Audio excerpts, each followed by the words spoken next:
Ask the child support. You got a kid, you look after it.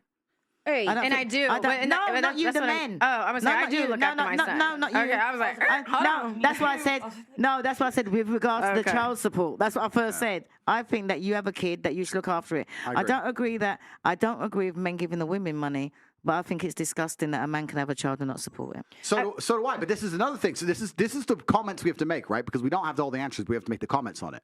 This goes into the deeper point.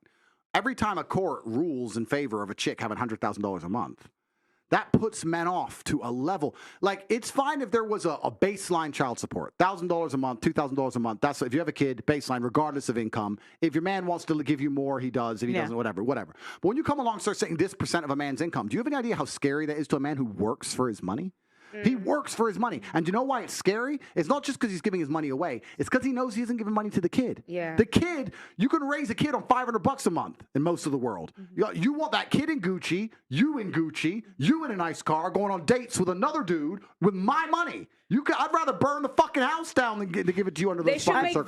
They vouchers for child support. I just think it incentivizes poor decisions. Like I haven't gotten pregnant by someone, but but I'm saying, but like you're gonna pay someone who's done that. Like, why do they get? Okay. No, but I'm literally telling you that if I made more money than him, I would have no problem paying for my child. And there's child support laws vary in different states. So in North Carolina, for instance, if you make over combined of $300,000 a year, then you are considered off the grid. So then you have to prove this is how much your rent is. Any bill that my son occupies, I get a percentage of. So on the low end, it would be 50%. If there's a big enough salary gap, it could be up to 97%. In the court, the judge gets to decide what makes the most sense. So if my child's father makes $20 million a year from basketball, he gets to decide if $6,000 is a lot, if $8,000 or $10,000, whatever. But you have to prove that. So it's not like you just it's enough money for a Chanel bag. Like these are my son watches Peppa Pig. That's a cable bill. You know what I mean? So it's a percentage of everything. So you're not like just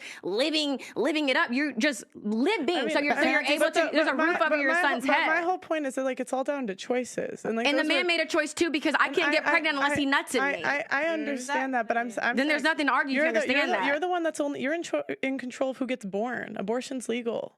Okay, as soon as he nuts, it's completely out of his control. Can I just say something though? Just playing devil's advocate that I had my child and we and the dad went together, and I didn't take a penny from him, and the government wanted me to, but I decided that no, that he was better off that my child, I look after him myself. Anything he wants to give his son, if he wanted to, is extra, but I worked hard and I done it all on my own because it was just less. Because it's less headache. It's this no, and I know a lot of women that went that route. It's unfair though that you have to think that he's not